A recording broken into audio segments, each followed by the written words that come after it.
Welcome back, and um, let's finish our discussions for the week by talking about parenting style and cultural concepts that include terrible twos and adolescent rebellion. So, the effects of parenting are often studied in Baumrein's 1991 Typology of Parenting Styles. If you look this up on the web, everybody looks at Baumrein's typology, so it's very, very popular. It has four different aspects of parenting: authoritarian, authoritative, permissive, and uninvolved.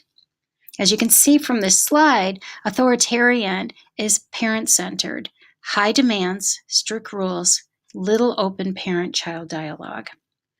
Authoritative is child-oriented, high expectations of maturity, parent-child dialogue about understanding feelings, independence is encouraged within limits, and parental warmth and associations are emphasized. Permissive parenting is child-oriented. There's a lot of dialogue, few limits and controls, and lots of parental warmth. And uninvolved is parent-centered, uninvolved, neglectful, and even passive.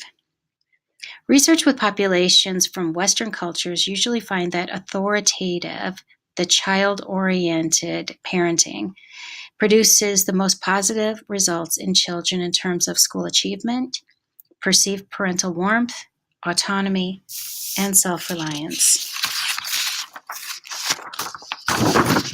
Other cultures often have a stricter parent-centered parenting style. But culturally, this parenting may not fit so neatly into Baumrein's authoritarian style. In fact, in many Asian cultures, parenting style changes according to the child's stage of development. For example, in many Asian cultures, infants and toddlers are greatly indulged and even spoiled, given few demands and expectations. As children develop and grow older, around school age, the parents become stricter and place greater demands, expectations, and ideas on their children. In terms of communication, in Western societies, there is more explicit communication of parental warmth, such as kissing and hugging and even bragging. While in Asian cultures, communication is more implicit, where the communication involves taking an interest in their child and taking time to give strict and structured guidance. So, what might be perceived as cold or strict parenting in one culture might actually be felt as very caring in another culture. Think back. What kind of 2 or 3-year-old were you?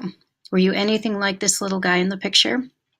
In Western cultures, the terrible twos are viewed as a developmental milestone, a time seen as important for children to assert autonomy and individuality, along with their reliance on parents and adults, while it serves as a foundation for future mature relationships.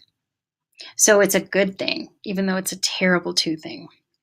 But this developmental stage is actually not seen as universal. Many cultures do not identify a stage like terrible twos, either as a milestone or even as an experience. For example, the Aka of Central Africa and children in Guatemala are reported to experience a calm transition from baby to autonomous child. A question is how much parenting style plays in children experiencing the terrible twos. Think about the ways the mothers in Babies, the documentary, treated their children. When a child is given autonomy, they seem to transition into childhood without having to prove their independence. In Japan, the idea of proving independence is not valued.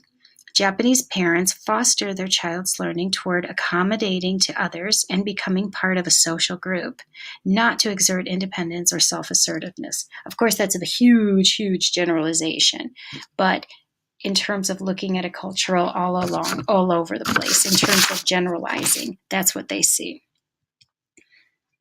Very similarly is adolescent rebellion. It's regarded by Western culture as being a natural developmental milestone. Some have assumed that this rebellion is due to hormonal changes during puberty. But in a study that examined ethnographies of 175 pre-industrialized societies, Over half of these societies did not associate adolescence with any antisocial behavior. This is not to say that adolescence is a social construction. As far as we know, all cultures view adolescence as a distinct life period between childhood and adulthood. But in most cultures, adolescent rebellion is not expected. When comparing different cultural groups, including Germany, Scotland, Japan, Bali, and Batak, difficulties during adolescence was determined by increased individualism and modernity, becoming modern, particularly regarding conflict between children and parental control. So in Western cultures, rebellion is seen as being related to adolescents having a greater range of opportunities related to industrialization and urbanization versus traditional and agricultural societies. More choices can lead to a lengthened adolescence, such as having more time in school or exploring or sort of putting off becoming an adult to find, what will I do? What will I be? This can lead to a failure to launch emerging adulthood. In the babies documentary, I'm going to ask you in one of our assignments for this week, which of the 4 children do you predict will experience either or both the terrible twos or adolescent rebellion? So we've discussed a bit in this chapter and so far in our semester. Understanding how timing, our brains, and our social environment impact how we think, communicate, and behave is pretty amazing.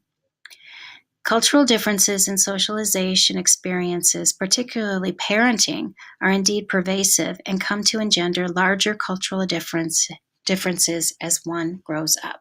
So I hope you enjoyed the activities for the week and also the readings and the videos.